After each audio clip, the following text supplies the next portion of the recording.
అందరికీ నమస్తే. ఈరోజు మనం 6వ తరగతిలోని 3వ పాఠం మా కొద్దీ తెల్లదొరతనం అనే పాఠం గురించి తెలుసుకుందాం. ఈ పాఠం ఏ విధంగా ఉందో చూడండి. ఫస్ట్ ఈ పాఠంలో ఏముంది, చిత్రం చూడండి, చిత్రం గురించి మాట్లాడండి అన్నారు. ఈ చిత్రంలో ఏం జరుగుతుంది, బ్రిటిష్ వారితో మన భారతీయులు యుద్ధం చేస్తున్నారు అనమాట, పోరాడుతున్నారు. బ్రిటిష్ వారితో మన భారతీయులు పోరాడుతున్నారు. ఈ స్టోరీ ఏముందో చూద్దాం. ఈ పాఠం మొత్తం వినడం ద్వారా తెలుస్తుంది అనమాట. సరే, ఈ పాఠం యొక్క ఉద్దేశం ఏంటో చూడండి. ఆంగ్లేయుల పాలనలో భారతీయులు ఎన్నో కష్టాలను అనుభవించారు.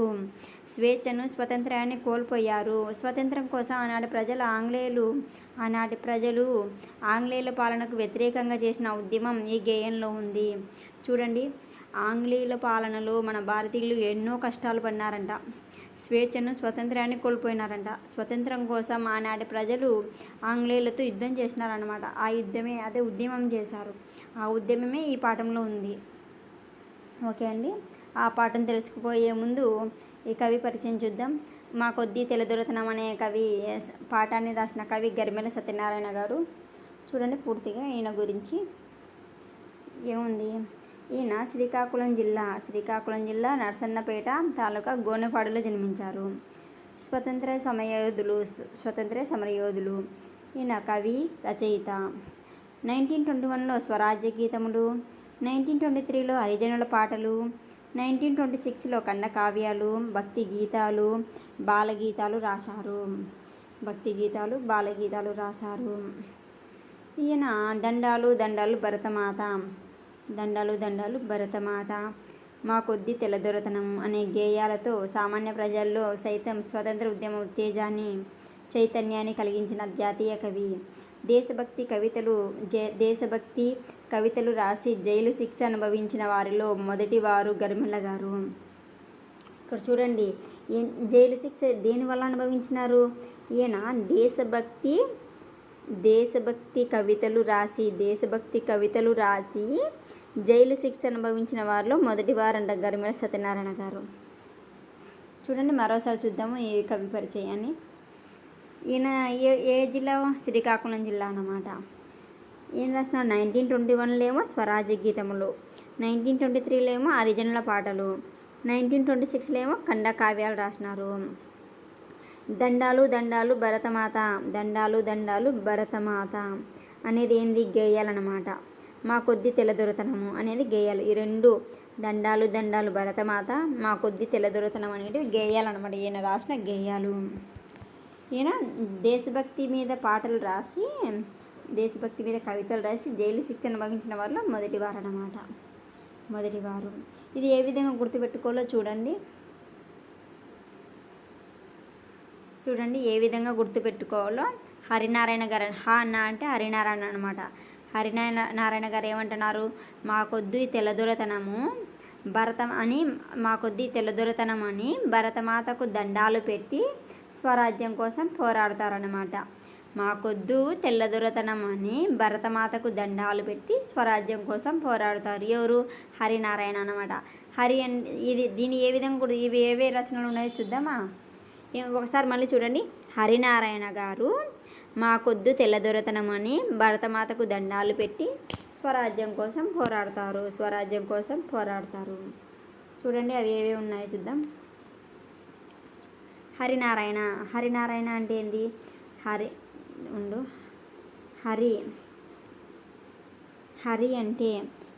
అంటే హరిజనుల పాటలు. నారాయణ అంటే కవి పేరు అనమాట. గరిమెళ్ళ సత్యనారాయణ అని కవి పేరు. హరినారాయణ ఏం చేసినారు, మా కొద్ది తెల్లదొరతనము అని భరతమాతకు దండాలు పెట్టి స్వరాజ్యం కోసం శ్రీకాకుళంలో పోరాడారు. ఎక్కడ పోరాడినారు? శ్రీకాకుళంలో పోరాడి చివరికి ఏం చేసినారు, ఓడిపోయి జైలు శిక్ష అనుభవించారు. ఈ విధంగా గుర్తుపెట్టుకోండి. అర్థమైందా? ఏమన్నా నేను, హరినారాయణ గారు, హరి అంటేనేమో హరిజనుల పాటలు, నారాయణ గారు అంటే కవి పేరు. హరినారాయణ గారు ఏంది, మా కొద్ది తెల్లదొరతనము, ఇది గేయం అన్నమాట. మా కొద్ది తెల్లదొరతనం అని చెప్పేసి భరతమాతకు దండాలు పెట్టి, అంటే దండాలు దండాలు భరతమాత, ఇది కూడా గేయం అనమాట. దండం పెట్టి స్వరాజ్యం కోసం, స్వరాజ్య గీతం నుండి స్వరాజ్యం కోసం ఇక్కడ శ్రీకాకుళంలో, ఆయన జిల్లా అనమాట, సత్యనారాయణ గారి జిల్లా శ్రీకాకుళంలో పోరాడి ఏం చేసినారు, పావం చివరికి జైలు శిక్ష అనుభవించినారన్నమాట. ఈ విధంగా గుర్తుపెట్టుకోండి, ఈజీగా ఉంది, చాలా ఈజీ. ఏమన్నా హరినారాయణ గారు మా కొద్దీ తెల్లదొరతనం అని చెప్పేసి భారతమాతకు దండం పెట్టేసి శ్రీకాకుళం జిల్లాలో స్వరాజ్యం కోసం పోరాడారు. అక్కడ జైలు శిక్ష అనుభవించారనమాట, జైలు శిక్ష. ఈ విధంగా గుర్తుపెట్టుకోండి, చాలా ఈజీ. నెక్స్ట్ ఇంకా గేయం చూద్దామని పాఠంలోకి ఏమాత్రం లేటు చేయకుండా వెళ్ళిపోదాం. మా కొద్దీ తెల్లదొరతనము అనే ఒక గేయంని చూద్దామండి ఈరోజు. చూడండి. మా కొద్దీ తెల్లదొరతనము దేవా, మా కొద్దీ తెల్లదొరతనము, మా ప్రాణాలపై పొంచి మానాలు వరించే, మా కొద్దీ తెల్లదొరతనము దేవా, మా కొద్దీ తెల్లదొరతనము. 12 దేశాలు పండుచున్నా గాని పట్టెడన్నము లోపమండి, ఉప్పు ముట్టుకుంటే దోసమండి, నోట మట్టి గొట్టి పోతాడండి. అయ్యో కుక్కలతో పోరాడి కూడు తినమంటాడు. మా కొద్దీ తెల్లదొరతనము దేవా, మా కొద్దీ తెల్లదొరతనము. ధనము కోసము వాడు దారి చేసుకొని కళ్ళు సారాయి అమ్ముతాడు. మాదు మూట ముళ్ళలు దోచినాడు, ఆల్లి మెల్లో పుస్తెలు తెంచుతాడు. మాదు కళ్ళల్లో దుమ్మేసి కాటికి దరి చేశాడు. మా కొద్దీ తెల్లదొరతనము దేవా, మా కొద్దీ తెల్లదొరతనము. గాంధీ టోపీ పెట్టి పాఠశాలకు బోవ రావద్దంటాడు. రాట్నం బడిలో పెట్టవద్దంటాడు. టోపీ తీసి వీపులు బాదుతాడు. అయ్యో రాజద్రోహమంతా రాట్నంలో ఉన్నదంట. మా కొద్దీ తెల్లదొరతనము దేవా, మా కొద్దీ తెల్లదొరతనము.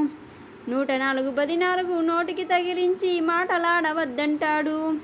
మమ్ము పాట పాడవద్దంటాడు. తనను దాటి వెళ్ళవద్దంటాడు. అయ్యో చేటు తెచ్చుకు మమ్ము చెడిపోమంటాడు. మా కొద్దీ తెల్లదొరతనము దేవా, మా కొద్దీ తెల్లదొరతనము. వాడి తాతగారి ముల్లే దాచిపెట్టినట్టు దాడి చేస్తాడు దేశమున, పోరాటమాడుతాడు పైన. మోమాటము పడడు సుంతైనా, వాడి పాటు పాడైపోను మాట చెబితే వినడు. మా కొద్దీ తెల్లదొరతనము దేవా, మా కొద్దీ తెల్లదొరతనము. మా ప్రాణాలపై పొంచి మానాలు వరించే, మా కొద్దీ తెల్లదొరతనము దేవా, మా కొద్దీ తెల్లదొరతనము.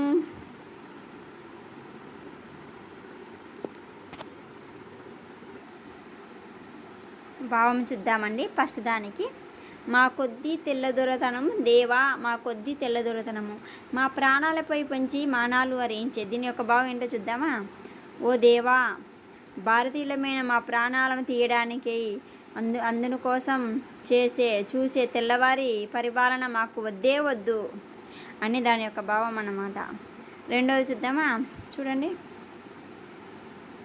12 దేశాలు పండుచున్నా కానీ పట్టెడన్నము లోపమండి, ఉప్పు ముట్టుకుంటే దోసమండి, నోట మట్టి కొట్టి పోతాడండి. అయ్యో కుక్కలతో పోరాడి కూడు తినమంటాడు. దీని యొక్క భావం చూద్దామా. చూడండి.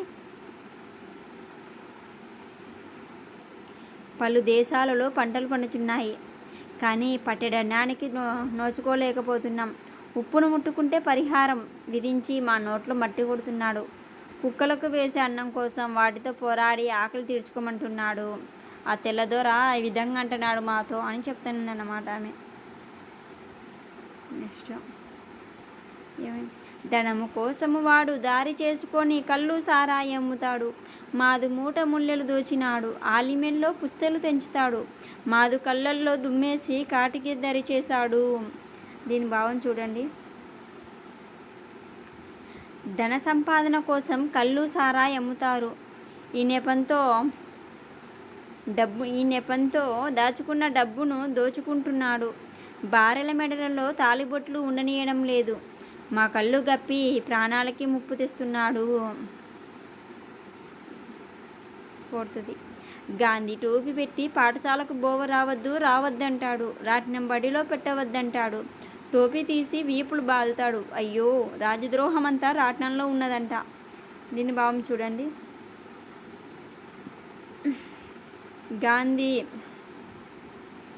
గాంధీ టోపీ పెట్టుకొని పాఠశాలకు రావద్దు అంటాడు. బడిలో రాట్నం పెట్టవద్దు అంటాడు. తలపై టోపీ తీసివేసి వీపులపై బాదుతున్నారు. రాట్నం ఉపయోగించిన వారిని రాజద్రోహులుగా జమ కడుతున్నారు. 5వ చూడండి. 104 నోటికి తగిలించి మాటలాడవద్దంటాడు. మమ్ము పాట పాడవద్దంటాడు. తనను దాటి వెళ్ళవద్దంటాడు. అయ్యో, చేటు తెచ్చుకు మమ్ము చెడిపోమంటాడు. దీని భావం చూడండి. 144 144 సెక్షన్ అన్నమాట.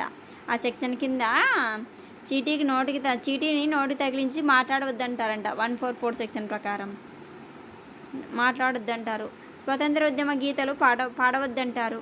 వారి అనుమతి లేకుండా ముందుకు వెళ్ళవద్దంటారు. భారతీయులను బానిసలుగానే బతకమంటున్నారు ఆ తెల్లదొర అని చెప్తున్నారు. నెక్స్ట్ చూద్దాం. వాడి తాతగారి ముల్లె దాచిపెట్టినట్లు దాడి చేస్తాడు దేశమున్న, పోరాటమాడుతాడు పైన, మొహమాట పడడు సుంతైన, వాడు పాడైపోను మాట చెబితే వినడు. దీని భావం చూడండి.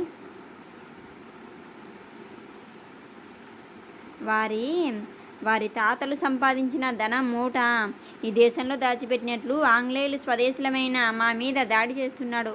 అవసరమైన జగడాలు పెట్టుకుంటున్నారు. ఏమాత్రం జంకు లేకుండా ఉన్నారు. మా మాట వినకుండా ఏకపక్షంగా పరిపాలించే వీరి అఘాయిత్యాలు ఆగిపోవాలి అంటున్నారు ఈ దేశ ప్రజలు అన్నమాట. ఇంతగా జరుగుతుంది కదా. స్వతంత్రం రాకముందు మన ప్రజలు ఎంతగా ఇబ్బంది పడినారో కదా. చాలా చాలా ఇబ్బంది పడినారు. ఇది పద్యం వింటుంటే కంటికి నీళ్ళు వస్తున్నాయి అన్నమాట, ఇంతగా జరిగిందని. ఓకే, చూద్దాం. నెక్స్ట్ ఇవి గ్రామర్ చూసేద్దామండి. ఇక్కడ ఒక పద్యం ఉంది, పద్యాన్ని చదువుతామనండి.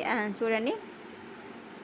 ఏమి మహిమము గలదో నీ నామందు బాపు అని పేరు వినబడిన అంత నిలువునను నాదు మేనెల్ల పులకరించు, జల్లుమని నాదు హృదయము జలధరించు, సర్వసారస్వత ప్రవచంబు నందు గాంధీ అని 7 వర్ణయుగంబు తోడసాటి వచ్చేడు వేరొక్క మాట గలదే. నాలం కృష్ణారావు అన్నమాట ఈ పద్యం పాడినది. మరోసారి విందామా. ఏమి మహిమంబు కలదో నీ నామందు బాపు అని పేరు వినబడిన ఎంత నిలువునను నాదు మేనెల్ల పులకరించు, జల్లుమని నాదు హృదయంబు జలధరించు, సర్వసారస్వత ప్రవచంబునందు గాంధీ అని 7 వర్ణయుగంబు తోడా సాటి వచ్చేడు వేరొక్క మాట గలదే. ఎవరంటే నాలం కృష్ణారావు. ముఖ్యంగా గ్రామర్ చూసేద్దామండి. చూడండి. కింద గీసిన పదాలకు అర్థాలు రాయమంటున్నారు. చూడండి. దొరతనం అంటే పాలన అన్నమాట. కూడు అంటే ఏంటి? అన్నం. లాభం అంటే ఫలితం. ముల్లె అంటే మూట అన్నమాట. ఇక్కడ చూడండి, పర్యాయ పదాలు కనుక్కోమంటున్నారు. పర్యాయ పదాలు రాయమంటున్నారండి. ఇక్కడ చేటు కీడు అనేది పర్యాయ పదం అన్నమాట. నెక్స్ట్ 2వ క్వశ్చన్కి రాజు ప్రభు, ఇవి పర్యాయ పదాలు అవుతాయి. ఇది పోరాటం యుద్ధం, ఇవి పర్యాయ పదాలు అన్నమాట. పోరాటం యుద్ధం అనేది పర్యాయ పదాలు అన్నమాట. కింద వ్యతిరేక పదాలు ఏమన్నారు? కావాలి అంటే వద్దు అని, మంచి చెడు, వింటాడు వినడు. వ్యాకరణాంశాలు, అక్షర విభాగం, ఇవైతే మోస్ట్ ఇంపార్టెంట్ అండి. చాలా చాలా ఇంపార్టెంట్. ఈ టాపిక్ నుండి క్వశ్చన్ లేనిది మనకి ఎగ్జామ్ పేపర్ ఉండదన్నమాట. చూద్దాం. మా బాగున్నాడు డిస్టర్బ్ చేస్తున్నాడు అన్నమాట. ఇప్పుడు చూద్దామండి ఏమేమి ఉన్నాయో. అస్సలు మిస్ కాకండి. ఈ బాగా మాత్రం ఖచ్చితంగా అంటే నేర్చుకోవాలా. చూడండి. అచ్చులు ఎన్ని? అచ్చులు 16, అల్లులు 37, ఉభయాక్షరాలు 3. మనం ఫస్ట్ పాటలు అమ్మఒడి పాటలను చెప్పినాం కదా. చూడండి అచ్చులు ఏమేమి ఉన్నాయో. ఆ నుంచి అవ్ వరకు మధ్యలో ఈ లూలు అనేటివి కూడా చేయినాయి అన్నమాట.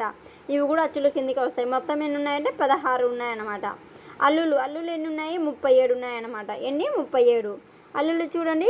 చా దగ్గర ఇది వేరే చాకు ఇలా పైన దీర్ఘం రివర్స్లో ఉన్నట్టుంది చూడండి. ఇది కూడా చా జా దగ్గర ఇవి కూడా ఉన్నాయన్నమాట. మొత్తం ఎన్ని ఉన్నాయంటే 37 ఉన్నాయి. 37 అల్లులు. ఉభయాక్షరాలు ఎన్ని?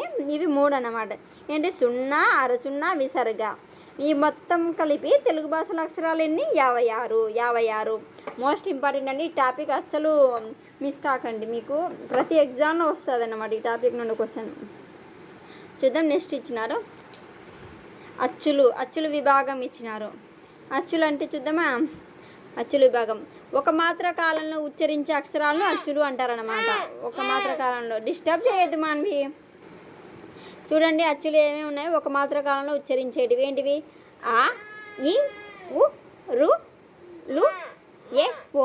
అంటే దీనికి దీర్ఘాలు లేవన్నమాట. వీటిని ఏమంటారంటే ఒక మాత్ర కాలంలో ఉచ్చరించేటివి. వీటిని ఏమంటారంటే హ్రస్వాలు. ఏమంటారు? హ్రస్వాలు అంటారనమాట. హ్రస్వాలు. నెక్స్ట్ 2 మాత్రల కాలంలో ఉచ్చరించే అక్షరాలు ఏంటివి? దీనికి దీర్ఘాలు ఉన్నాయి. ఆ, ఈ, ఊ, రు, ఏ, లు. 2 మాత్రల కాలంలో ఉచ్చరించేటి ఏంటివి? దీర్ఘాలు ఉండేటివి అనమాట. దీని దీర్ఘాలు అంటారు. ఏంటివి? ఆ, ఈ, ఊ, రు, లు, ఏ, ఐ, ఔ, ఇవి అనమాట. ఇవన్నీ కూడా దీర్ఘాలు అవుతాయి అన్నమాట. అచ్చులను 2 విభాగాలు విభజించినారు. చూడండి, హ్రస్వాలు, దీర్ఘాలు. అల్లుల విభాగం చూద్దామా? కా నుండి మా వరకు గల అక్షరాలను 5 వర్గాలుగా విభజించవచ్చు. ఎన్ని వర్గాలుగా? 5 వర్గాలుగా. అవి ఏవో చూద్దామా? 1 కా వర్గం, నెక్స్ట్ చా వర్గం, టా వర్గం, తా వర్గం, పా వర్గం. మొత్తం 5 వర్గాలుగా విభజించినారనమాట. 5 వర్గాలుగా. చూడండి, కా వర్గంలో ఏమున్నాయో. కా వర్గంలో ఏమున్నాయి? కక్క, గగ, ఇన. ఇది కా వర్గం అనమాట. చా వర్గం చాచ, జజ, ఇన. ఇది చా వర్గం. టాటా, డాడా, అన. ఇది టా వర్గం. తాత, దద, నా. తా వర్గం. పప్ప, బబ్బమ్మ. ఇది పా వర్గం అనమాట. ఓనా కఠినంగా పలికే అక్షరాలు ఏమంటారు? పరుసాలు అంటారన్న. ఏవి? కచ్చట తప్పలు. ఇది ఫస్ట్ ఉన్నాయి చూడండి, స్టార్టింగ్లో ఉన్నాయే. ఇవి కఠినంగా పలికేటివి అనమాట. కఠినంగా పలికే అక్షరాలు ఏవి? కచ్చట తప్పాలు. వీటిని ఏమంటారు? పరుషాలు. మళ్ళీ తేలికగా పలికే అక్షరాలు, తేలికగా అంటే సులభంగా పలికేటివి అనమాట. ఏంటివి? ఇవి గజ్జడ దెబ్బలు. తేలికగా పలికే అక్షరాలు ఏంటివి? గజ్జడ దెబ్బలు. వీటిని ఏమంటారు? సరళాలు అంటారు. నానా ఏమంటారు? గజ్జడ దెబ్బలు ఏమంటారు? సరళాలు అంటారు. సరళాలు. నెక్స్ట్, వర్గంలో ఉండే ఒత్తు అక్షరాలను ఏమంటారంటే వర్గయికులు. ఒత్తు అక్షరాలు అంటే ఏంటివి? చూడండి, ఒత్తు అక్షరాలు ఏంటివి? ఇక్కడ చూడండి, ఒత్తు కచ్చట తపలు, ఒత్తు గజడ దెబ్బలు. ఒత్తు కచ్చట తపలు, ఒత్తు గజడ దెబ్బలను ఏమంటారు? వర్గయికులు అంటారనమాట. చూడండి, కఠినంగా పలిగే వాటినేమో పరసాలు, తేలికగా పలిగే వాటినేమో సరళాలు, ఒత్తు ఉండే అక్షరాలను ఏమంటారు? వర్గయికులు అంటారనమాట. వర్గయికులు. ముక్కు సాయంతో పలికే అక్షరాలు ఏంటివి? అనునాసికాలు. ముక్కు సాయంతో పలికేటి ఏంటివి? అనునాసికాలు. ముక్కు సాయంతో ఏం పలుకుతాం? చూడండి, ఇన, అన, నా, మా. వీటిని ముక్కు సాయంతో పలుకుతాం అనమాట. వీటిని ఏమంటారు? అనునాసికాలు అంటారు. ఆడుకో. అనునాసికాలు అంటారు. చూడండి, అంగిలి సాయంతో పలికే అక్షరాలు. అంగిలి సాయంతో పలికే అక్షరాలు ఏంటివి? యా, రా, బండిరా, లా, అలా, వా. వీటిని ఏమంటారంటే అంతస్తాలు అంటారు. అంగిలి సాయంతో పలికే అక్షరాలను అంతస్తాలు అంటారు. అవి ఏ అక్షరాలు అంటే యా, రా, బండిరా, లా, అల్లా, వా. అలా, వా. అంగిలి సాయంతో పలికేటివి అనమాట. ఇవన్నీ ఏమంటారు? అంతస్తాలు అంటారు. నెక్స్ట్, గాలిని బయటికి ఊదుతూ పలికే అక్షరాలు. ఏమంటారు? ఊస్మాలు. ఊదుతూ పలికేది ఏంటి? షా, షా, సాహ అంటాం కదా, ఊదుతాం కదా పలికేటప్పుడు. ఇవేంటి పెట్టి ఊస్మాలు అంటారనమాట. ఊస్మాలు. మళ్ళీ పరుసాలు, సరళాలు కాకుండా మిగిలిన అల్లులని ఏమంటారు? ఏమంటారంటే స్థిరాలు అంటారు. పరుసాలు పరుసాలు, సరళాలు కానింటివి ఏంటివి? ఇది ఒత్తు కచ్చడ తపలు, ఒత్తు గజడ దెబ్బలు, ఒత్తు గజడ దెబ్బలు, ఇన్న అనునాసికాలు. ఇవన్నీ కూడా ఏమవుతాయి? స్థిరాలు అంట. వీటన్నింటిని ఏమంటారంటే స్థిరాలు అంటారనమాట. కా నుండి మా వరకు గల అల్లులను ఏమంటారు? స్పర్శాలు. కా నుండి మా వరకు గల అల్లులను ఏమంటారు? స్పర్శాలు. వీటన్నింటిని ఏమంటారు? స్పర్శాలు అంటారు. పరుసాలు సరళాలు కానివి ఏంటి, మిగిలినవి హల్లు స్థిరాలు అంటారు. మిగిలిన హల్లులను స్థిరాలు అంటారు. ఓకేనా, బాగా గుర్తుంచుకోండి. ఈ టాపిక్ నుండి మోస్ట్ ఇంపార్టెంట్ అండి. ఈ టాపిక్ నుండి ఖచ్చితంగా అంటే ఒక క్వశ్చన్ వస్తుంది. ఇక్కడ కూడా ఈ కింది నుంచి కూడా ఇవి వస్తాయి అన్నమాట క్వశ్చన్స్. అసలు ఏది ఈ టాపిక్ మాత్రం వదులుకోవద్దండి. బాగా 5 నిమిషాలు కేటాయించైనా సరే నేర్చుకోండి. చూద్దాం నెక్స్ట్ వర్ణోత్పత్తి స్థానాలు. వర్ణోత్పత్తి స్థానాల ఆధారంగా ఏ విధంగా వర్ణించారో చూద్దామా. కంఠం నుండి పుట్టే అక్షరాలు. కంఠం నుండి పుట్టే అక్షరాలు ఏంటివి? అ, ఆ, కాక, గగ, ఇన, హ, విసర్గ. ఇవన్నీ కూడా ఏమైతే కంఠ్యాలు. కంఠం నుండి పుట్టే అక్షరాలను కంఠ్యాలు అంటారు. అవి ఏమున్నాయంటే అ, క వర్గం మరియు హ విసర్గ. ఇవన్నీ కూడా కంఠ్యాలు అన్నమాట. తాలు అంటే దౌడ అనమాట. దౌడ భాగం పుట్టే అక్షరాలు వీటిని ఏమంటారు? తాళవ్యాలు అంటారు. తాళూరు సాయంతో పలికేవి దౌడ భాగంలో పుట్టేవి తాళవ్యాలు అనమాట. అవి ఏంటివి? ఈ చచ్చ జజ అయిన యాస. యాస అంటే ఈ మనం ఉండనా ఈ చావర్గం యాస. వీటన్నింటి తాళవ్యాలు అంటారు. నాలుకతో గట్టిగా అంగిలిని తాకుతూ పలికే అక్షరాలు. అంగిలి అంటే పెయి, దవడి నోట్లో ఉంటుంది, పెయి భాగం గట్టి భాగం ఉంటుంది. నాలుకతో గట్టిగా అంగిలిని తాకుతూ పలికే అక్షరాలను ఏమంటారు అంటే మూర్ధన్యాలు అంటారు. అవి ఏంటివి? రూరు ఓనన, టాటా, డాడా, అన, రా, షా. ఇవన్నీ కూడా ఏమైతే మూర్ధన్యాలు. షా షా అన్నమాట. రూరు, టా వర్గము, రా, షా ఇవన్నీ మూర్ధన్యాలు అయితే. ఎక్సలెంట్, సూపర్ నాన్న. బాడీ పార్ట్స్ పెట్టేస్తున్నావా? కరెక్ట్, వెరీ గుడ్ నాన్న.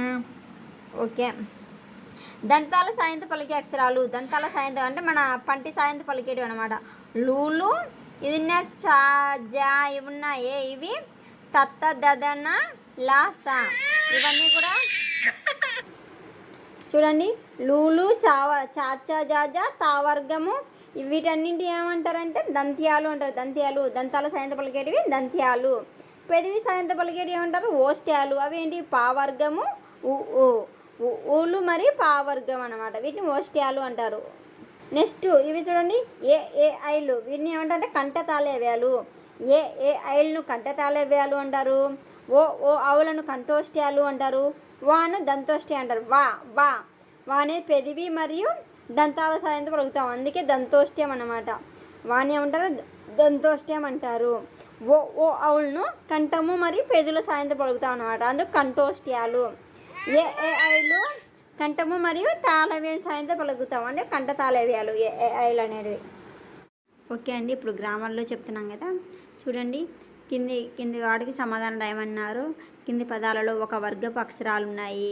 వర్గాలు మొత్తం ఎన్ని ఉన్నాయి? 5 వర్గాలు కదా. కచడతప వర్గాలు. కా వర్గం, చ వర్గం, ట వర్గం, త వర్గం, ప వర్గం అవి ఉన్నాయంట. అది ఒక వర్గపు అక్షరాలు ఉన్నాయి, వాటిని గుర్తించాలంట.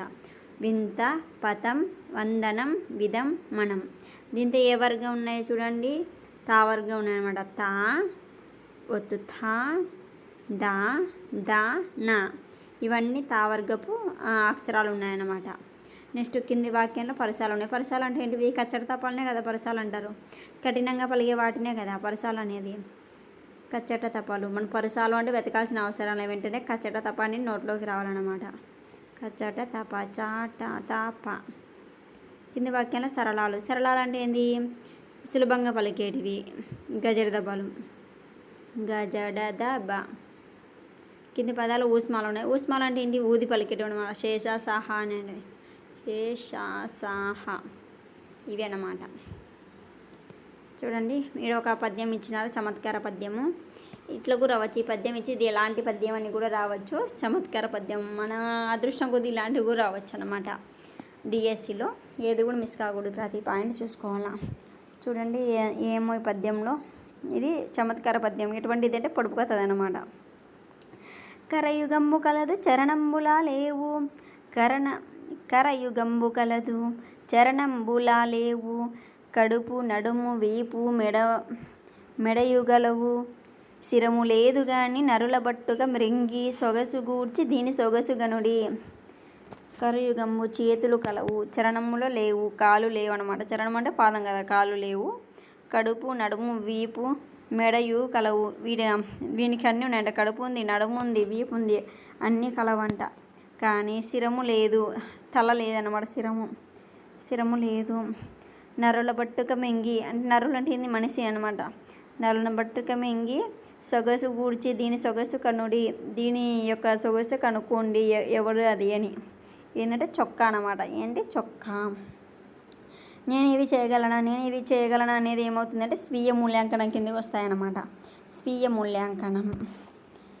ఇక్కడ గాంధీజీ గారు ఒక మాట అన్నారు, అదేదో చూడండి. ఇలాంటివి కూడా క్వశ్చన్స్ వస్తాయన్నమాట. ఈ మాట ఎవరన్నారు, ఈ సూక్తి ఎవరిది అని చూడండి.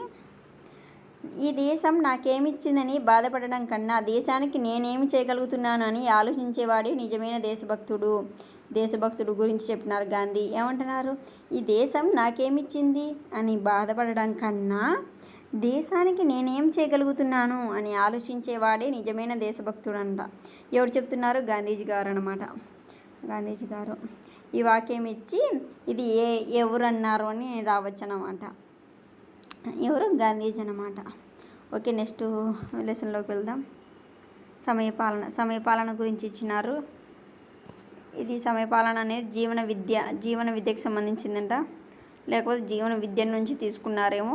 ఇక్కడేమో జీవన విద్య అని రాసినారు, గుర్తుపెట్టుకోండి. సమయపాలన అనేది జీవన విద్య అంటే మనం జీవితంలో జీవించడానికి ఉపయోగపడేది అనమాట. ఇది జీవితానికి ఉపయోగపడేది సమయపాలన అనేది. చూద్దాం, చదవండి, ఆనందించండి. సమయపాలన. సమావేశానికి గాంధీ గారంతటి వ్యక్తి నిరాడంబరంగా సరైన సమయానికి సైకిల్ మీద రావడం చూసిన అందరూ ఆశ్చర్యపోయారు. ఆయన ఒక క్షణం కూడా ఆలస్యం కాకుండా సభాస్థలికి చేరుకున్నారు. గాంధీజీ విలువల్ని పాటించే వ్యక్తి. గాంధీజీ గారు ఎటువంటి వ్యక్తి అంటే ఆ విలువల్ని పాటించే వ్యక్తి. ప్రాణం పోయిన సమయపాలనను విడిచిపెట్టేవారు కాదు. ఏ పనైనా అది ఏ సమయానికి కానీ జరగాలో ఆ సమయానికి 6, 100 106 జరిపేవారు. ఆఖరికి జైలులో ఉన్న సమయంలో కూడా ఖచ్చితమైన సమయపాలన చేసేవారు గాంధీజీ. దక్షిణాఫ్రికాలో ఉన్నప్పుడు చూడండి, ఎక్కడున్నప్పుడు దక్షిణాఫ్రికాలో ఉన్నప్పుడు ప్రతిరోజు ఉదయం పళ్ళు తోముకొని సమయాన్ని వృధా చేయకుండా ఉండేందుకు అంతకుముందు రోజే కొన్ని భగవద్గీత శ్లోకాలను కాగితం మీద రాసి గోడ మీద అంటించుకొని పళ్ళు తోముకునే సమయంలో వాటిని బట్టి పెట్టేవారు. ఏమన్నారు, ఈయన భగవద్గీతలోని చాలా అధ్యాయాలను గాంధీజీ గారు కంఠస్థం చేసేవారు. అంత చక్కగా సమయాన్ని వినియోగించుకునేవారు గాంధీజీ. మళ్ళీ గుర్తుపెట్టుకోండి, ఆయన వాష్రూమ్లో పళ్ళు తోముకునేటప్పుడు ఏం చదువుతారు, భారతమా భగవద్గీతనా రామాయణం అంటారు. ఏం చదువుతారు, భగవద్గీత అన్నమాట. భగవద్గీత.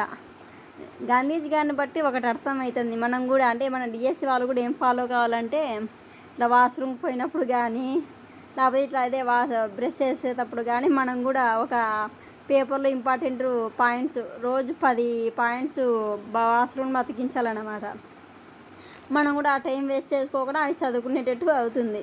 మనకి అది అవసరం లేదు. ఇప్పుడు మొబైల్ వచ్చింది కాబట్టి మొబైల్ చూడొచ్చు అంటారా. ఓకే, టైయాన్ని అయితే మొత్తానికి సేవ్ చేసుకోవాలా, ఉపయోగించుకోవాలి. ఏ సమయంలో ఏ చదవాలో అప్పుడే వెంటనే కంప్లీట్ చేసుకోవాలన్నమాట. ఓకే, నెక్స్ట్ ఈయన విలువైన గడియారం ధరించి సమయపాలన చేయకపోవడం కంటే సమయపాలన కోసం గడియారాన్ని మర్చిపోయినా పర్వాలేదు కదా. అదే మనమైతే చూడండి, విలువైన గడియారం ధరించి సమయపాలన చేయకపోవడం కంటే సమయపాలన కోసం గడియారాన్ని మర్చిపోయినా పర్వాలేదు కదా అని ఈ పదం ఇచ్చి ఇది ఏ పాటల్లో ఉంది అని కూడా ఇచ్చారు. సమయపాలన అన్నమాట. సమయపాలన అదే మనమైతే నిజంగా సమయం ఉన్నా లేదని చెప్పి టీవీ చూస్తూనో కబుర్లు చెబుతూనో కాలక్షేపం చేసి ఎంతో సమయాన్ని పాడు చేస్తూ ఉంటాం సమయాన్ని అంతా. కానీ చేయాల్సిన పనిని మాత్రం సమయానికి పూర్తి చేయక తర్వాత జరిగిన నష్టానికి మనమే బాధపడుతూ ఉంటాం.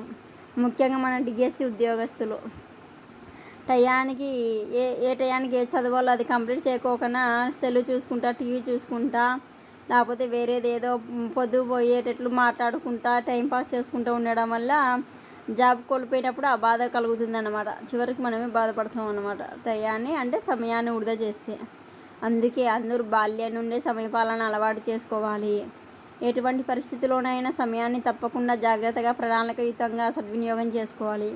మరి అందరం అదే బాటలోనే పయనిద్దామా?